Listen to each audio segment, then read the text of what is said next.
This is not only corruption, this is kleptocracy अर्थात् राज्य संरक्षित लुट।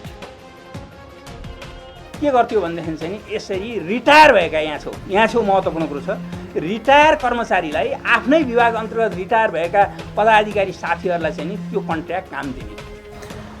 यति भयानक कार्डेलिङ छ कि कहिलेकाहीँ त जस्तो अब 9 कक्षा पढ्ने साधारण स्कुलबाट 9 कक्षा पास हुने मान्छेले 10 कक्षा पास हुन भर्ना हुन पाउनु पऱ्यो नि। तर यसरी निकालिन्छ कि कहिलेकाहीँ सूचना फलानु बोर्डिङ स्कुलमा पढेकोले मात्रै 9 कक्षा पास भएकोले मात्रै 10 कक्षामा भर्ना हुनु पाउने सम्म पनि निकालिनु थाल्यो कि।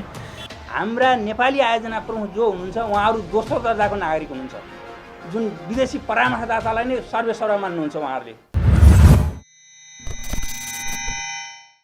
नमस्कार, म मदन खाती। यो तथ्य विश्लेषण हो। बदमाश ठेकेदार, बेइमान कर्मचारी र गैर जिम्मेवार राजनैतिक नेतृत्वको परिणाम हो रोगी ठेक्काहरू।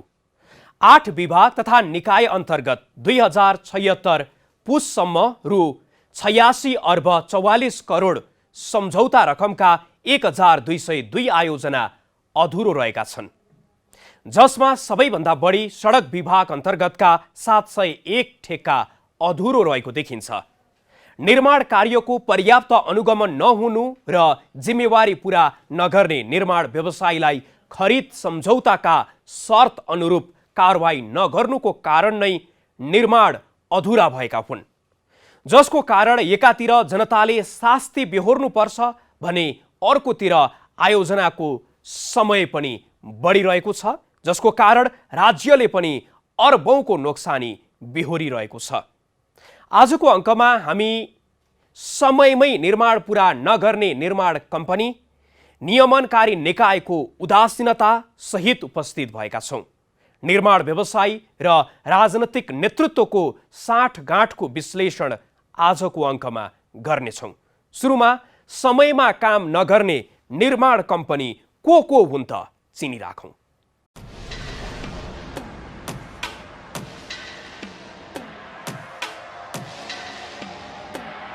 भौतिक पूर्वाधार तथा यातायात मन्त्रालय सडक विभाग अन्तर्गतका ठेक्का सम्झौताको अवस्था निकै दयनीय छ। ठेक्का लिने निर्माण कम्पनी र उसले अलपत्र पारेका आयोजनाको सूची यस्तो छ। इलाइट मोना जेबीले मकवानपुर स्थित बङ्गारी खोलाको बन्जरिया पुल निर्धारित समयमा सम्पन्न गर्न सकेन। इलाइट एसबीए जेबीले पाल्पा स्थित कालीगण्डकी पुल, स्याङ्जा स्थित स्टिल ट्रेस पुलको निर्माण समयमा सम्पन्न गरेन। इलाइट कन्स्ट्रक्सनले नै तिनाउ नदी पुल पनि समयमा सम्पन्न गरेन। वाइपी कन्स्ट्रक्सनले रुकुम स्थित भेरी खोला पुल निर्धारित समयमा सम्पन्न गरेन।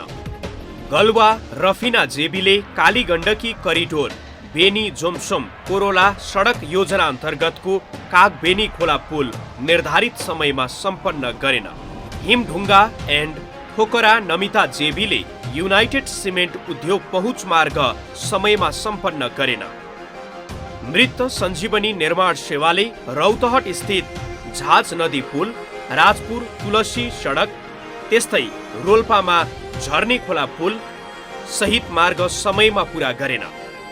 मृत सञ्जीवनी पप्पू जेबीले उदयपुर स्थित गिदेरी खोला पुल पनि समयमा सम्पन्न गर्न सकेनन्। कोशी एन्ड नेउपाने निर्माण सेवाले पुष्पलाल मध्य पहाडी राजमार्ग अन्तर्गतको खोरुङ्गा खोला पुलको काम समयमा सम्पन्न गरेनन्। केएस देवी रमण जेबीले खिम्ती फर्कु नामाडी रसनालु सडकको काम समयमा सम्पन्न गर्न सकेनन्।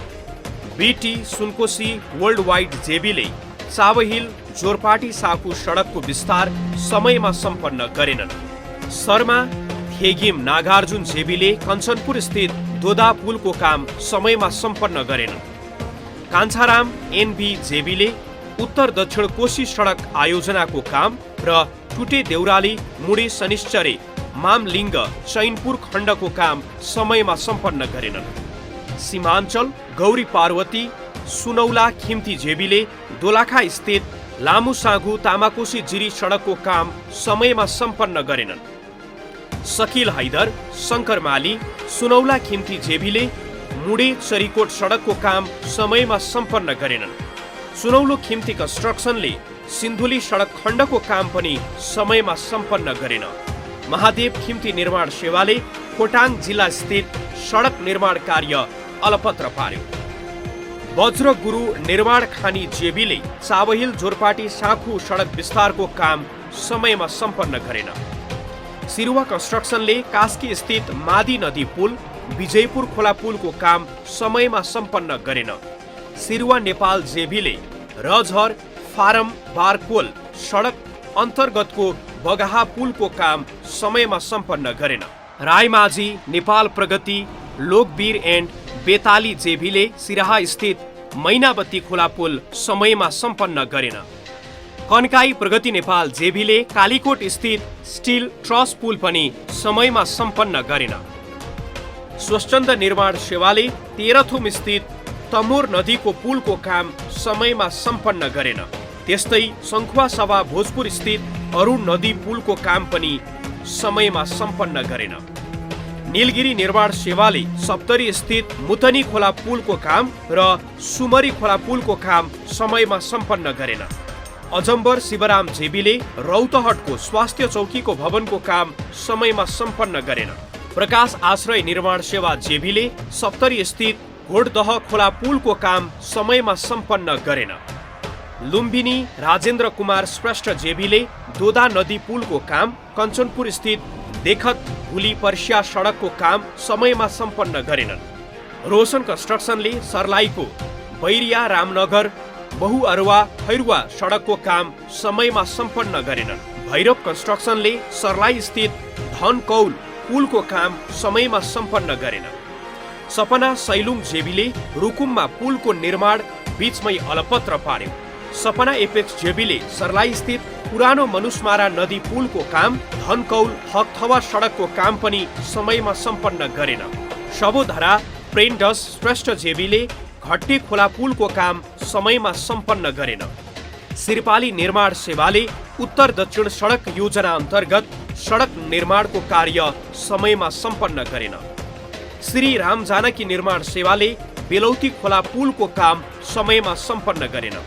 श्री ढुकुचु म्याड लिडले जलाद खोला पुलको काम समयमा सम्पन्न गरेन।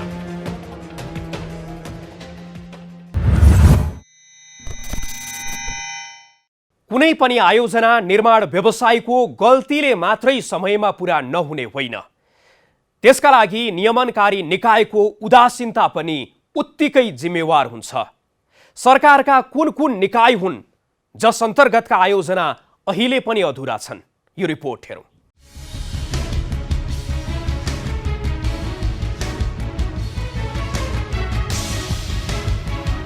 अख्तियार दुरुपयोग अनुसन्धान आयोगको पछिल्लो प्रतिवेदन अनुसार 2075 मङ्सिरसम्म 118 अर्ब बराबरका जम्मा 1848 ठेक्का सम्झौता समयमा सम्पन्न भएका थिएनन्।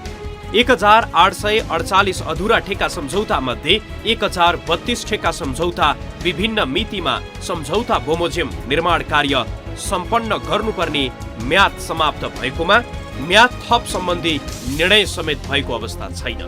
सार्वजनिक खरिद तथा ठेक्का व्यवस्थापनको यस्तो अवस्थाले राज्यको झण्डै 23 अर्बको अग्रिम भुक्तानी र झण्डै 6 अर्बको कार्य सम्पादन जमानत बापतको रकम पनि जोखिममा परेको छ।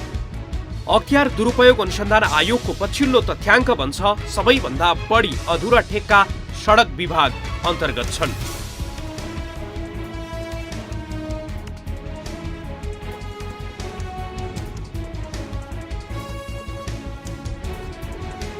भौतिक पूर्वाधार तथा यातायात मन्त्रालय सडक विभाग अन्तर्गत 701, शहरी विकास मन्त्रालय शहरी विकास तथा भवन निर्माण विभाग अन्तर्गत 293, ऊर्जा जलस्रोत तथा सिँचाइ मन्त्रालय जलस्रोत तथा सिँचाइ विभाग अन्तर्गत 130, जलस्रोत तथा सिँचाइ मन्त्रालय नेपाल विद्युत प्राधिकरण अन्तर्गत 43, संस्कृति पर्यटन तथा नागरिक उड्डयन मन्त्रालय नागरिक उड्डयन प्राधिकरण अन्तर्गत 7, सञ्चार तथा सूचना प्रविधि मन्त्रालय नेपाल टेलिकम अन्तर्गत 4, संघीय मामिला तथा सामान्य प्रशासन मन्त्रालय स्थानीय पूर्वाधार विभाग अन्तर्गत 23 र खानेपानी मन्त्रालय खानेपानी तथा ढल व्यवस्थापन विभाग अन्तर्गत 1 गरी रु 8,644 करोड बराबरका 1,202 ठेक्का सम्झौता अहिले पनि अधुरा रहेका छन्। 2076 पुस मसान्तमा अख्तियार दुरुपयोग अनुसन्धान आयोगकै प्रतिवेदनमा उल्लेख भए अनुसार विगत 1 वर्षको मात्र तुलना गर्दा पनि सडक विभाग अन्तर्गतका 701 अधुरा ठेक्का सम्झौता मध्ये 373 वटा अर्थात् 50% ठेक्का सम्झौताको प्रगति न्यून छ। शहरी विकास तथा भवन निर्माण विभाग अन्तर्गत 293 अधुरा ठेक्का सम्झौता मध्ये 29 वटा अर्थात् 10% ठेक्का सम्झौताहरूको प्रगति न्यून छ। जलस्रोत तथा सिँचाइ विभाग अन्तर्गत 130 वटा अधुरा ठेक्का सम्झौताहरूमध्ये 51 वटा अर्थात् 39% ठेक्का सम्झौताहरूको प्रगति न्यून छ। नेपाल विद्युत प्राधिकरण अन्तर्गत जम्मा 43 वटा अधुरा ठेक्का सम्झौताहरूमध्ये 15 वटा ठेक्का अर्थात् 35% ठेक्का सम्झौताको प्रगति न्यून छ। नागरिक उड्डयन प्राधिकरण अन्तर्गत रहेका 7 वटा अधुरा ठेक्का सम्झौता मध्ये एउटा ठेक्का सम्झौताको प्रगति न्यून छ। नेपाल टेलिकम अन्तर्गतका जम्मा 4 वटा अधुरा ठेक्का सम्झौता मध्ये 3 वटाको प्रगति न्यून छ। स्थानीय पूर्वाधार विभाग अन्तर्गतका 23 अधुरा ठेक्का सम्झौता मध्ये 57% ठेक्का सम्झौताको प्रगति न्यून छ। ठेक्का सम्झौता गर्नुलाई नै उपलब्धि मान्ने परम्पराको कारण नै ठेक्का व्यवस्थापनको अवस्था निकै दयनीय भएको हो। धेरै जसो आयोजनामा बिना तयारी ठेक्का लगाउनु र ठेक्का लगाएपछि पनि त्यसको व्यवस्थापनमा पर्याप्त ध्यान नदिँदा नै आयोजना अधुरा भएका हुन्। सार्वजनिक खरिद तथा ठेक्का व्यवस्थापनमा संलग्न कर्मचारीमा आवश्यक ज्ञान र अनुभवको कमीको कारण पनि आयोजना अधुरा हुने गरेका छन्। ठेकेदारले अग्रिम भुक्तानी लिई अन्यत्र खर्च गर्ने प्रवृत्तिको कारण पनि सार्वजनिक निर्माणमा समस्या आउने गरेको छ।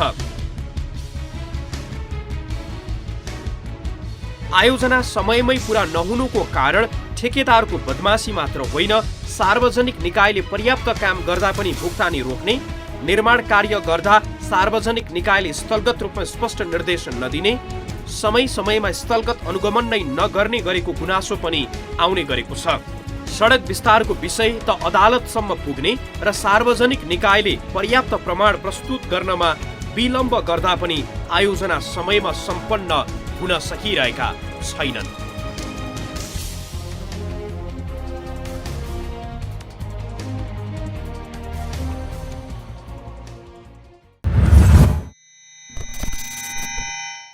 बदमाश निर्माण व्यवसायी, बेइमान नियमनकारी निकाय र गैर जिम्मेवार राजनैतिक नेतृत्वको मूल्य राज्यको ढुकुटी र जनताले चुकाउनु परिरहेको छ। निर्माणको काम समयमा सम्पन्न नहुँदा एकातिर नागरिकले दुःख पाइरहेका छन् भने अर्कोतिर आयोजनाको निर्माण अवधि र लागत पनि बढिरहेको छ। त्यसैको पुष्टि गर्छन् हाम्रा राष्ट्रिय गौरवका आयोजनाहरू र ती आयोजनामा लागिरहेको समयले। नेपाल सरकारले 2068-69मा विभिन्न दृष्टिले महत्त्वपूर्ण देखिएका 17 आयोजनालाई उच्च प्राथमिकतामा राखी कार्यान्वयन गर्न राष्ट्रिय गौरवका आयोजना घोषणा गर्यो। अहिलेसम्म 22 यस्ता आयोजना छन् जसलाई सरकारले निकै प्राथमिकतामा राखेको छ र यो सूची अझै लम्ब्याउने तयारी गरिरहेको छ। तर निर्माणाधीन आयोजनाकै प्रगति भने त्यति सन्तोषजनक देखिँदैन। मेलम्ची खानेपानी आयोजना। सिन्धुपाल्चोकको मेलम्चीबाट 27.5 किलोमिटर सुरुङ मार्फत प्रथम चरणमा दैनिक 17 करोड लिटर पानी उपत्यकामा आपूर्ति गराउन मेलम्ची खानेपानी आयोजना 2058-59मा सुरु भई 2064-65मा सम्पन्न गर्ने लक्ष्य रहेकोमा चौथो पटक संशोधन गरी 2074-75सम्म पुर्याइएको थियो। पुष्पलाल मध्य पहाडी लोकमार्ग आयोजना। पूर्वमा पाँचथरको चियो भन्ज्याङदेखि पश्चिममा बैतडीको झुलाघाटसम्म कुल लम्बाइ 1776 किलोमिटर रहेको मध्य पहाडी लोकमार्ग आयोजना 2064-65 देखि सुरु भई 2074-75 सम्पन्न हुने अनुमान गरिएकोमा संशोधित कार्यतालिका अनुसार 2077-78 सम्पन्न गर्ने लक्ष्य रहेको छ। बुढी गण्डकी जलविद्युत आयोजना गोर्खा र धादिङ जिल्लाको सिमानामा 1200 मेगावाट जडित क्षमताको विद्युत उत्पादन गर्ने बुढी गण्डकी जलविद्युत आयोजना 2069-70 मा सुरु भई 2077-78 मा सम्पन्न गर्ने लक्ष्य रहेकोमा 2082-83 मा सम्पन्न गर्ने गरी लक्ष्य संशोधन भएको छ। आयोजनाको लागत रु 2.78 अर्ब रहेको छ। गौतम बुद्ध अन्तर्राष्ट्रिय विमानस्थल गौतम बुद्ध विमानस्थललाई अन्तर्राष्ट्रिय विमानस्थलको रूपमा स्तरोन्नति गरी दिगो रूपमा पर्यटन क्षेत्रको विकास गर्ने उद्देश्यले 2070-71 कार्य सुरु भई 2075-76 मा सम्पन्न गर्ने अपेक्षा गरिएको थियो। तर अपेक्षा अनुसार कार्य नभइसकेपछि म्याद थपिएको छ। आयोजनाको लागत रु 30 अर्ब 41 करोड रहेकोमा 4 अर्ब 37 करोड विनियोजन भएको मध्ये 100% वित्तीय प्रगति भएको बताइएको छ। रानी जमरा कुलरिया सिंचाई आयोजना कैलाली जिल्लाको 38,300 हेक्टर खेती योग्य भूमिमा सिंचाई सुविधा पुर्याउने उद्देश्यले रानी जमरा कुलरिया सिंचाई आयोजना 2067-68 मा सुरु भएको देखिन्छ। आयोजनाको सुरु लागत रु 12 अर्ब 63 करोड र सुरु सम्पन्न गर्ने अवधि 2074-75 रहेकोमा निर्धारित समयमा कार्य हुन नसकी आयोजनाको लागत र समय दुवै वृद्धि हुन गएको छ। जस अनुसार संशोधित लागत अनुमान रु 27 अर्ब 70 करोड र संशोधित अवधि 2080-81 कायम गरिएको छ। सिक्टा सिंचाई आयोजना बाँके जिल्लाको अगैया स्थित राप्ती नदीमा बाँध निर्माण गरी कुल 42,766 हेक्टर कृषि योग्य भूमिमा सिंचाई सुविधा पुर्याउने उद्देश्यले सिक्टा सिंचाई आयोजना 2061-62 मा सुरु भएको देखिन्छ। आयोजनाको सुरुको लागत रु 12 अर्ब 80 करोड र सुरु सम्पन्न गर्ने अवधि 2071-72 रहेकोमा निर्धारित समयमा कार्य हुन नसकी आयोजनाको लागत र समय दुवै वृद्धि गरिएको छ। बबई सिंचाई आयोजना बबई सिंचाई आयोजनाले बर्दिया जिल्लाको 36,000 हेक्टर कृषि योग्य भूमिमा सिंचाई सुविधा पुर्याउन 2044-45 देखि सुरु भएको थियो। आयोजनाको सुरु लागत 2 अर्ब 87 करोड र सुरु सम्पन्न गर्ने मिति 2069-70 रहेकोमा निर्धारित कार्य समयमा सम्पन्न नभइसकेपछि संशोधित लागत अनुमान 12 अर्ब 56 करोड र संशोधित अवधि 2078-79 कायम गरिएको छ। भेरी बबई डाइभर्सन आयोजना भेरी नदीको 40 क्युसेक पानीलाई बबई नदीमा मिसाई विद्युत उत्पादन र 51,000 हेक्टर जमिनमा सिंचाई सुविधा प्रदान गर्ने उद्देश्यले 2068-69 देखि भेरी बबई डाइभर्सन आयोजना सुरु भयो। सुरुको लागत 16 अर्ब 43 करोड रहेकोमा यस आयोजनाको बाँध र विद्युत गृह निर्माण समेतको संशोधित लागत 33 अर्ब 61 करोड कायम भएको देखिन्छ। आयोजना 2076-77 मा सम्पन्न गर्ने लक्ष्य रहेकोमा 2078-79 मा सम्पन्न गर्ने गरी मिति संशोधित भएको थियो। लुम्बिनी क्षेत्र विकास कोष लुम्बिनी गुरु योजना अनुसार भगवान गौतम बुद्धको पवित्र जन्मस्थललाई बौद्ध मार्गी एवं शान्ति प्रेमी जनसमुदायका लागि अन्तर्राष्ट्रिय आकर्षणको केन्द्रको रूपमा विकास गर्ने लक्ष्य अनुरूप लुम्बिनी क्षेत्र विकास कोषले आफ्नो कार्यलाई अगाडि बढाइरहेको छ। आयोजनाको संशोधित लागत रु 6 अर्ब 10 करोड रहेको छ। लुम्बिनी गुरु योजना बमोजिम 2042 देखि कार्य सुरु भए तापनि कार्य सम्पन्न हुने समय निश्चित छैन। अन्तर्राष्ट्रिय विमानस्थल निजगढ बाराको निजगढमा वैकल्पिक अन्तर्राष्ट्रिय विमानस्थल निर्माण गरी दिगो रूपमा पर्यटनको विकास गर्ने उद्देश्यले 2071-72 देखि आयोजना सुरु भएको हो। 2078-79 मा सम्पन्न गर्ने अपेक्षा गरेको यस आयोजनाको कुल लागत 1 अर्ब 20 अर्ब रहेको छ र हालसम्म 30 करोड खर्च भइसकेको छ। यद्यपि वातावरणको विषयलाई लिएर अहिले आयोजनाले गति लिन सकिरहेको छैन। काठमाडौँ तराई मधेस फास्ट ट्र्याक राजधानीलाई तराई मधेससँग जोड्ने काठमाडौँ तराई मधेस द्रुत मार्गको लम्बाइ 76 किलोमिटर रहेको छ। फास्ट ट्र्याक आयोजनाको निर्माण कार्य 2064-65 मा सुरु भएको देखिन्छ। नेपाल सरकारबाट आयोजना कार्यान्वयन कार्यविधि 2074 स्वीकृत भई 2074-75 देखि नेपाली सेनाबाट निर्माण कार्य प्रारम्भ भइसकेपछि आयोजना निर्माणाधीन रहेको छ। हुलाकी लोकमार्ग हुलाकी लोकमार्ग आयोजनाले पूर्वमा झापाको केचनादेखि पश्चिममा कञ्चनपुरको दोधारा चाँदनीसम्म 1792 किलोमिटर कालोपत्रे सडक र 149 पुलको निर्माण कार्य गर्ने लक्ष्य लिएको छ। हुलाकी लोकमार्ग आयोजना अन्तर्गत हालसम्म 100 किलोमिटर भन्दा बढी कालोपत्री, 225 किलोमिटर भन्दा बढी ग्राभेल, 75 पुल निर्माण कार्य सम्पन्न भएको छ। राष्ट्रपति चुरेतराई आयोजना राष्ट्रिय गौरवको रूपमा 2070-71 देखि वर्गीकरण भएको यस आयोजनाले उपल्लो र तल्लो तटीय वातावरणीय अन्तर्सम्बन्धबाट तराई क्षेत्रको संरक्षण गर्ने उद्देश्य लिएको छ। नयाँ बिरुवा खरिद, विभिन्न प्रजातिका बिरुवा उत्पादन, डढेलो नियन्त्रण, वन अतिक्रमण तथा चोरी निकासी नियन्त्रण, विपन्न वर्गका लागि रोजगारमुखी वृक्षारोपण कार्यक्रम सञ्चालन र तटीय बासिन्दा बीच समूह सञ्चालीकरण गर्ने कार्यक्रमका लागि 2074-75 मा रु 1,91 करोड बजेट व्यवस्था भएकोमा हालसम्म वित्तीय प्रगति 84.3% रहेको छ।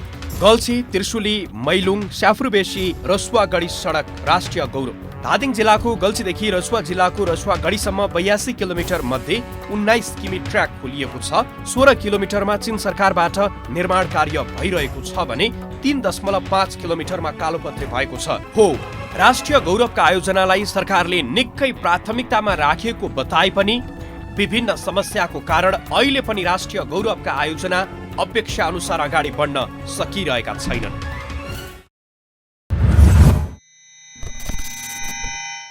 दर्शकवृन्द, निर्माण व्यवसायी र सरकारी निकायको साँठगाँठले मात्र हाम्रो सार्वजनिक निर्माणको यस्तो अवस्था भएको होइन। यसमा राजनैतिक नेतृत्व पनि उत्तिकै जिम्मेवार छ। अहिले त अवस्था यस्तो आयो कि को व्यक्ति राजनीतिज्ञ हो र को व्यक्ति निर्माण व्यवसायी छुट्याउनै मुस्किल छ। उता निर्माण क्षेत्रमा रहेको एकाधिकार र परामर्शको कारण पनि आयोजनामा त्यसको निर्माण अवधि लम्बिने गरेको छ।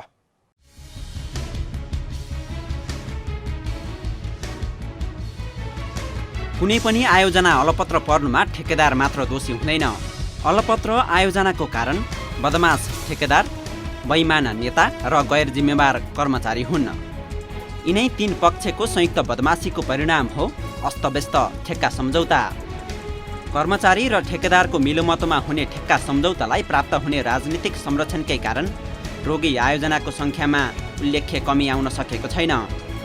राजनीतिक कनेक्सन र कमिसनको चक्करले नराम्रोसँग गाँजेको छ हाम्रो सार्वजनिक निर्माणलाई। राष्ट्रिय गौरवका आयोजना भनेर ठुलो लगानी, ठुलो जनताको सरोकार राख्ने आयोजनाहरूलाई चाहिँ राष्ट्रिय गौरवका आयोजनाको रूपमा जुन त्यतिखेर 17-18वटा आयोजना घोषणा गरियो, पछि 2-3टा थपियो, अहिले त एउटा थपेर फेरि 22 पुर्याइयो क्या, नत्र 21वटा थियो।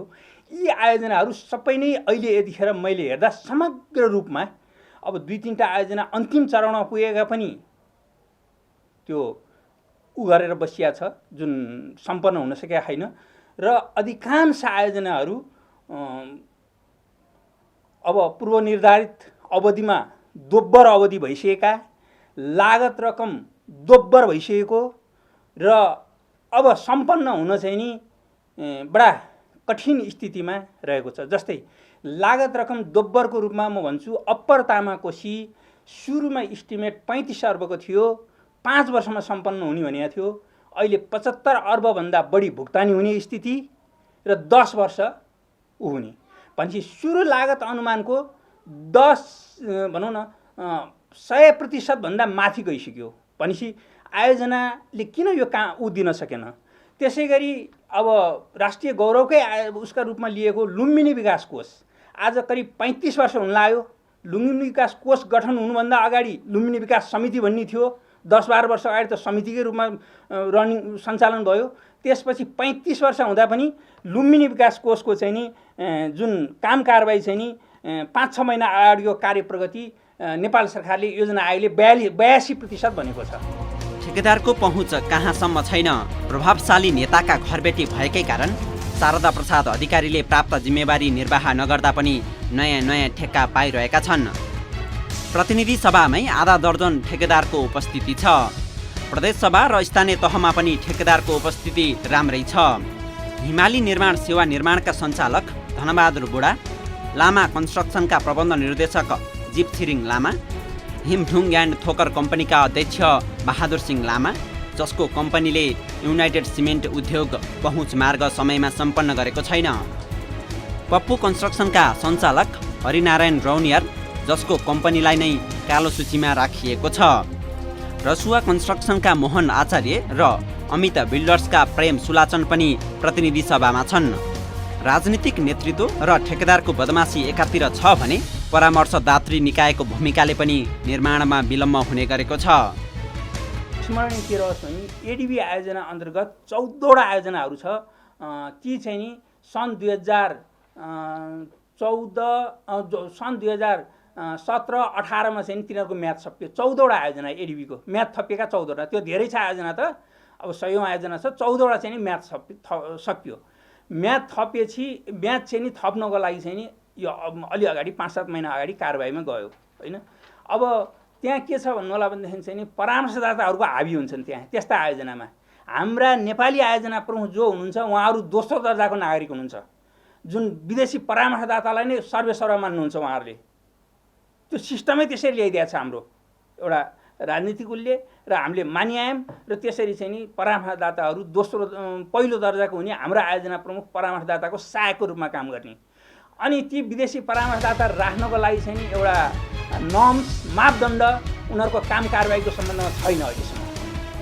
परामर्शदात्री निकायको बदमासी यतिमा मात्र रोकिँदैन। उनीहरूको भूमिका परामर्शमा मात्र सीमित हुनुपर्ने हो, तर आयोजना उनीहरूको दबावले पनि उत्तिकै भूमिका निर्वाह गरेको हुन्छ। सहरी विकास विभाग अन्तर्गत चाहिँ नि यो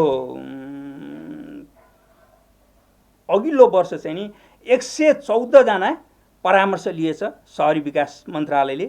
त्यो परामर्श लिएर उनीहरूलाई चाहिँ कन्ट्र्याक्ट सम्झौता गरेर काम जिम्मा लगाएछ। 85 करोड 70 लाखको काम जिम्मा लगाएछ 114 जनालाई, जबकि सहरी विकास मन्त्रालयमा प्राविधिक पनि 30-35 जना हुनुहुन्छ। त्यो त्यहाँ भएका प्राविधिकबाट के काम लिने त्यो नगरिकन सहरी विकास विभागले चाहिँ नि त्यो विभिन्न मोडलहरू विभिन्न स्किमहरू बनाएर लिएर भनेर उसले दिन्छ। यो आज होइन 7-8 वर्ष अगाडि म आफै लागेर यो विषयमा करिब 8 वर्ष भयो होला, त्यतिखेर प्रत्येक वर्ष चाहिँ नि उसले सहरी विकास विभागले के गर्थ्यो भनेदेखि चाहिँ नि यसरी रिटायर भएका यहाँ छौ महत्त्वपूर्ण कुरो छ, रिटायर कर्मचारीलाई आफ्नै विभाग अन्तर्गत रिटायर भएका पदाधिकारी साथीहरूलाई चाहिँ नि त्यो कन्ट्र्याक्ट काम दिने अनि उहाँहरूलाई त्यो बजेट प्रत्येक वर्ष पार्ने। अब अर्थ मन्त्रालयले यसको भ्यू पाएको छैन, भित्री अन्तरिय कुरो त किन यो गरिरहेछ भनेर उसले कार्यक्रम छ हाम्रो पहिलेदेखि चलिआएको बजेट दिनुपर्छ भन्छ, बढी मागिदिन्छ प्रत्येक वर्ष। कतिपय आयोजना त डिपिआरमै लापरवाही पनि भएको छ। सिक्टा सिँचाइ आयोजनाको नहर फुट्नु,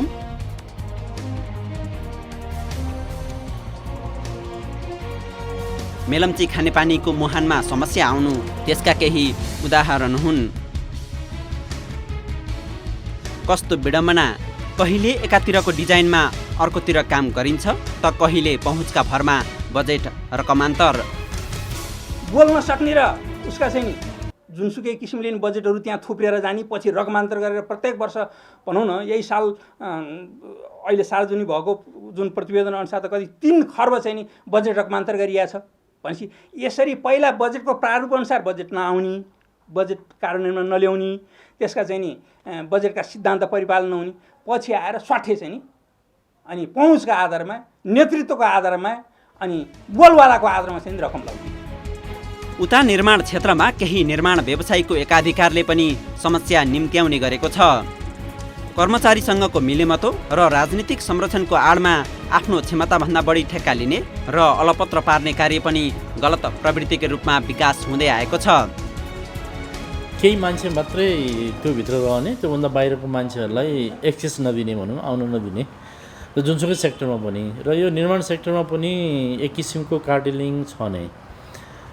यति भयानक कार्टेलिङ छ कि कहिलेकाहीँ त जस्तो अब 9 कक्षा पढ्ने साधारण स्कुलबाट 9 कक्षा पास हुने मान्छेले 10 कक्षा पास हुन भर्ना हुन पाउनु पऱ्यो नि।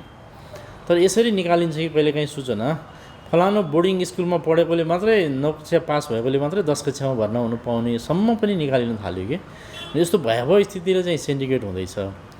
अब यो सेन्डिकेटले के गर्छ भने सार्वजनिक खरिद ऐन 2063ले जुन परिकल्पना गरेको छ एउटा छाता ऐनको रूपमा एडिबीको फन्डिङमा सबैलाई एकत्रित गर्ने एउटै छानाभित्र लिएर आउने नेपाल सरकारले खरिद गर्ने जति पनि साधन सेवा र वस्तु र निर्माण कार्य छ त्यो चाहिँ एउटै छाताभित्र लिएर आएर यसलाई अनुगमन गर्ने, यसलाई निरीक्षण गर्ने र यसलाई प्रभावकारी ढङ्गले चाहिँ यसको गर्ने भनेर आयो। तर ठ्याक्क त्यसको विपरीत के भइदियो भने जहिले पनि जुनसुकै सार्वजनिक निर्माण कार्य सम्बन्धी टेन्डर होस् त्यहाँ चाहिँ कि व्यवसायीहरूले नै त्यो किसिमको एउटा सिन्डिकेट भन्ने वातावरण बनाउने कि चाहिँ सरकारी कर्मचारी समेतको मिलोमतोमा सार्वजनिक निकायका मान्छेहरू समेतको मिलोमतोमा टेन्डरका सूचनाहरू आह्वान हुनुभन्दा अगाडि नै मेरो अनुकूल हैन मेरो कम्पनीका लागि के क्राइटेरियाहरू योग्यताहरू तोक्दाखेरि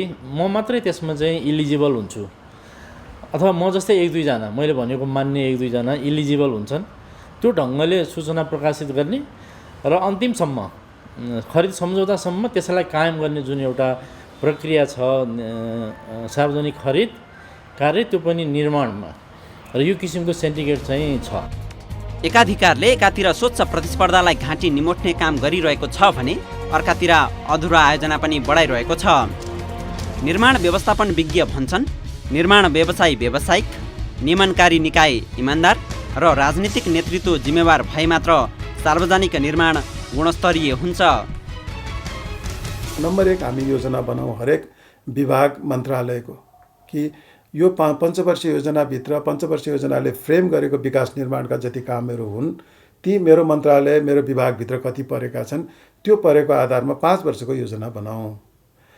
प्रत्येक वर्ष खरिद योजनामा साउन महिनाभित्र खरिद योजना कम्प्लिट बनाएर राखौँ। त्यस्तै पर्यो भने त्यसमा परिमार्जन गरौँ नभए नगरौँ। खरिद गरेर बचेको पैसालाई अर्को ट्रान्सफर गरौँ त्यो जबरजस्ती खर्च गर्नुपर्छ भन्ने कुरा नगरौँ। इन्जिनियर परामर्शदाता साथीहरूले क्वालिटी भनेको के हो भन्ने कुरा राम्रोसँग बुझौँ र इन्जिनियरिङ डिजाइन र क्वालिटीमा कुनै पनि माथिल्लो मान्छेको भनेको कुरालाई कम्प्रोमाइज नगरौँ, त्यो दबावलाई सहौँ, त्यो चाहिँ सहनै पर्छ पेसागत रूपमा। यति कुरालाई हामीले गऱ्यौँ भने अनि नियम कानुनहरू चाहिँ खरिद ऐनहरू अहिले नियमावली संशोधन गर्ने कुराहरू उठिरहेका छ यसलाई एकदम सरलीकरण बुझिने भाषामा चाहिँ यसलाई स्पष्ट रूपमा बनाइदिउँ, यसलाई जटिल बनाउने कुरातिर नलागौँ। हुन त सार्वजनिक निर्माणमा हुने बदमासीको विषयमा धेरै नै बहस हुने गरेको छ। अब बदमासलाई दण्डित नगरेसम्म समस्याको समाधान हुने सम्भावना निकै न्यून छ।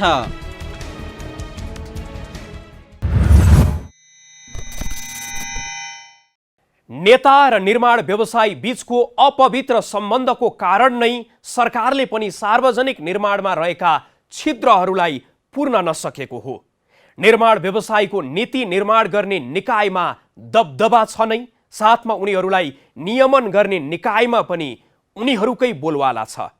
त्यसैले हो निर्माण व्यवसायीकै हितका लागि राज्यको नेतृत्व नै बारम्बार सार्वजनिक खरिद नियमावलीको संशोधन गरिरहेको छ।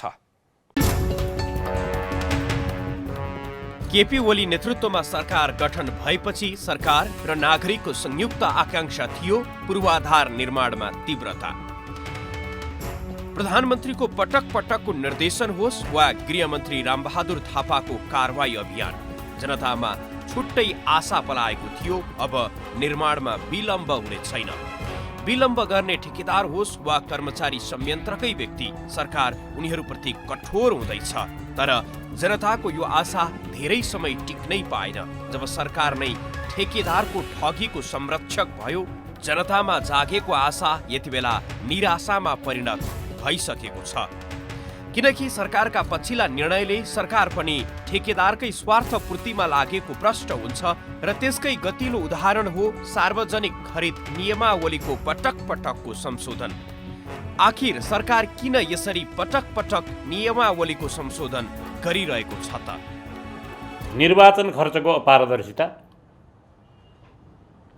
चाँडै धनी बन्ने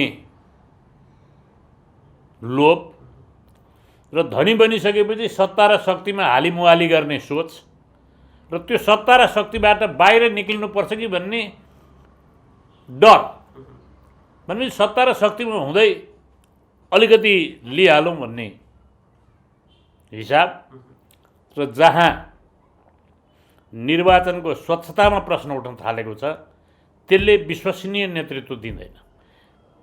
निर्वाचन विश्वसनीय भयो भने विश्वसनीय हुन्छ। निर्वाचन खर्चको अपारदर्शिताले कमिसनमुखी वा भ्रष्टाचारको प्रवृत्तिलाई र कुशासनलाई बढावा दिन्छ। यो एक प्रकारको राजनीतिक संरक्षण हो जसलाई अङ्ग्रेजीमा क्लिप्टोक्रेसी भनिन्छ। तपाईँको समयले दियो भने this is not only corruption, this is kleptocracy अर्थात् राज्य संरक्षित लुट। त्यसैले कारण के हो भने आफूले गरेको खर्चको शोध भर्ना पाउने घुमाउरो शैली हो। नियमावलीको पछिल्लो संशोधनले एकातिर नियमनकारी निकायको प्रभावकारितालाई न्यूनीकरण गरेको छ भने अर्कोतिर संशोधनले ठेकेदारलाई पनि निर्माण समयमै सम्पन्न गर्न बाध्य पार्न सक्ने छैन। अब तोकिएको अवधिभित्र काम सम्पन्न नगर्ने ठेकेदार कम्पनीले क्षतिपूर्ति नतिरिनै म्याद 1 वर्ष थप गर्न पाउने व्यवस्था गरिएको छ। यदि ठेकेदार कम्पनीले म्याद थपको लागि निवेदन दिएको 60 दिनभित्र पनि समय थपिएन भने कार्यालय वा आयोजना प्रमुखलाई नै कारबाहीको व्यवस्था पनि गरिएको छ। जबकि पहिले निर्माण तोकिएको समयमा सम्पन्न नगरे ठेक्का रकमको 10% हर्जना तिर्नुपर्ने थियो। त्यस्तै विशेष कारण देखाएर मन्त्री परिषदले अब ठेक्काको म्याद थप 1 वर्ष बढाउन सक्नेछ। पूर्व प्रशासक भने यो नीतिगत लुट भएको र यसले निर्माणमा नकारात्मक असर गर्ने चिन्ता व्यक्त गर्छन्। यसले समयमै निर्धारित समयमा काम पुरा नगर्ने, म्याद थप गर्दै जाने, भासिएका पुलको पनि म्याद थप गर्ने, समयमा काम नगर्ने मान्छेको पनि म्याद थप गर्ने भन्ने यो एक प्रकारको संरक्षण, शासकीय शक्तिको संरक्षण प्राप्त गर्नका लागि त्यो नियमावलीको पछिल्लो संशोधनबाट मुलुकको विकास निर्माणमा संलग्न हुनुपर्ने एउटा वर्ग जसले देशभक्तिपूर्ण सोच राख्नु पर्थ्यो, त्यो देशभक्तिपूर्ण सोच राख्नुको सट्टा आफ्नो पेशागत निष्ठाभन्दा बाहिर गएर काम गरेको देखिन्छ। यस्तै अब निर्माण व्यवसायले टेन्डर भर्नु अघि नै लाइन अफ क्रेडिट पेश गर्नुपर्ने छैन। तर जानकार भन्छन् सरकार एकपछि अर्को गर्दै व्यवसायको इसारामा नाचिरहेको छ। निर्वाचनको समयमा राजनैतिक दलका नेता जिताउन व्यवसायी दलमा लगानी गर्ने र सरकारमा पुगेपछि आम नागरिकको आकांक्षालाई लत्याउँदै व्यवसायकै स्वार्थपूर्ति गर्न नेता प्रतिबद्ध हुनु निकै दुःखद हो। यसले नेपाल कतै नरम राज्यतिर गइरहेको होइन, जहाँ नरम राज्य भनेको गुन्नार मिडलको सफ्ट स्टेट जस्तै यहाँ जसको जता शक्ति छ उसैको इन्ट्रेस्टमा एउटा नेक्ससभित्र रहेर एउटा खास वर्गलाई प्रोत्साहित गर्ने र राज्यको सर्वोपरि हित र नागरिकको सर्वोपरि हित भन्दा एउटा वर्ग विशेषको हितलाई राज्यद्वारा नै प्रोत्साहित गर्ने प्रकारले नियमावली संशोधन भएर आइरहेको देखिन्छ। आजको अवस्था आउनुमा राजनैतिक ओतमा आफ्नो धन्दा चलाउने ठेकेदारको पहुँच सिधै नीति निर्माण तहमा हुनु नै हो। ठेकेदारका नामी वकिल यति बेला प्रधानमन्त्रीको किचन क्याबिनेटमा नै रहेको बताइन्छ। उता ठेकेदारकै रूपमा परिचित धनबहादुर बुढा, जीवछिरिङ लामा, हरिनारायण रौनियार, मोहन आचार्य, प्रेम तुलाचन त यति बेला प्रतिनिधि सभामा नै छन् भने नेकपाका कार्यकारी अध्यक्ष प्रचण्डका घरबेटी शारदा प्रसाद अधिकारी हुन् र प्रचण्डकै चुनावी प्रतिस्पर्धी राप्रपाका नेता विक्रम पाण्डे। सरकार जुनसुकै दलको बने पनि नीति निर्माण तहमा ठेकेदारको पहुँच यो हदसम्म छ कि उनीहरू सजिलै सरकारलाई आफ्नो इसारामा नचाउन सक्छन् र नीतिगत रूपमै भ्रष्टाचार गर्ने बाटोलाई खुल्ला गर्छन् र ठेकेदारकै स्वार्थपूर्तिका लागि सार्वजनिक खरिद नियमावलीको पटक पटक संशोधन त्यसकै गतिलो प्रमाण हो, जसले गर्दा नेता र व्यवसायी त मालामाल भएका छन् तर त्यसको मूल्य आम नागरिकले चुकाउनु परेको छ। संस्थागत भ्रष्टाचार मौलाउँछ है, आफन्त पुँजीवाद उकालो लाग्छ, जसलाई क्रोनी क्यापिटलिजम भनिन्छ। र यो नेक्सस जुन छ त्यो नेक्ससले अहिले नै हेर्नुभयो भने पनि राष्ट्रिय गौरवका अधिकांश आयोजनाको जुन प्रगति कम छ, पुँजीगत खर्चको जुन गिर्दो अवस्था छ, त्यसमा सकारात्मक परिवर्तन नियमावली संशोधनले ल्याउँदैन। जबकि अख्तियार दुरुपयोग अनुसन्धान आयोगकै एक रिपोर्ट भन्छ भौतिक पूर्वाधार तथा यातायात मन्त्रालय अन्तर्गत सडक विभागद्वारा सञ्चालित 2076 करोड बराबरका 906 ठेक्का सम्झौता बापत ठेकेदारले 414 करोड पेस्की लिए, तर काम समयमा सम्पन्न गरेनन्। शहरी विकास मन्त्रालय अन्तर्गत शहरी विकास तथा भवन निर्माण विभागद्वारा सञ्चालित 693 करोड बराबरका 442 ठेक्का सम्झौता बापत ठेकेदारले 139 करोड पेस्की त लिए, तर काम समयमा सम्पन्न गरेनन्। ऊर्जा जल स्रोत तथा सिंचाई मन्त्रालय अन्तर्गत सिंचाई विभागद्वारा सञ्चालित 1866 करोड बराबरका 235 ठेक्का सम्झौता बापत ठेकेदारले पेस्की स्वरूप 373 करोड त लिए, तर समयमा काम सम्पन्न गरेनन्। संघीय मामिला तथा सामान्य प्रशासन मन्त्रालय अन्तर्गत सञ्चालित 660 करोड बराबरका 97 ठेक्का सम्झौता बापत ठेकेदारले 132 करोड पेस्की त लिए, तर समयमा काम सम्पन्न गरेनन्। ऊर्जा जलस्रोत तथा सिंचाई मन्त्रालय अन्तर्गत नै नेपाल विद्युत प्राधिकरणद्वारा सञ्चालित 3843 करोड बराबरका 91 ठेक्का सम्झौता बापत ठेकेदारले 769 करोड त लिए, तर काम समयमा सम्पन्न गरेनन्। संस्कृति पर्यटन तथा नागरिक उड्डयन मन्त्रालय अन्तर्गत नागरिक उड्डयन प्राधिकरणद्वारा सञ्चालित 727 करोड बराबरका 37 ठेक्का सम्झौता बापत ठेकेदारले 145 करोड त लिए, तर समयमा काम सम्पन्न गरेनन्। सञ्चार तथा सूचना प्रविधि मन्त्रालय अन्तर्गत नेपाल टेलिकमद्वारा सञ्चालित 1546 करोड बराबरका 23 ठेक्का सम्झौता बापत ठेकेदारले 309 करोड त लिए, तर समयमा काम सम्पन्न गरेनन्। खानेपानी मन्त्रालय अन्तर्गत खानेपानी तथा ढल निकास विभागद्वारा सञ्चालित 390 करोड बराबरका 17 ठेक्का सम्झौता बापत 78 करोड त ठेकेदारले लिए, तर समयमा काम सम्पन्न गरेनन्। हुन त यो तथ्याङ्क 2075 माघको हो, तर अवस्था आज पनि त्योभन्दा फरक छैन। आज पनि ठेकेदारको बदमासी, कर्मचारी र राजनैतिक नेतृत्वको कमिसन लोभ र अन्तर सरकारी समन्वयको अभावका कारण खरबौका योजना अलपत्र छन्। देशमा सरकारले ठेकेदार र कर्मचारीको बदमासीलाई कानुनी दायरामा ल्याई आफू पनि जिम्मेवार बन्नुपर्नेमा मिलिजुली राज्यको सम्पत्ति झ्वाम पार्ने कायदाको नेतृत्व गर्नु निकै दुःखद हो।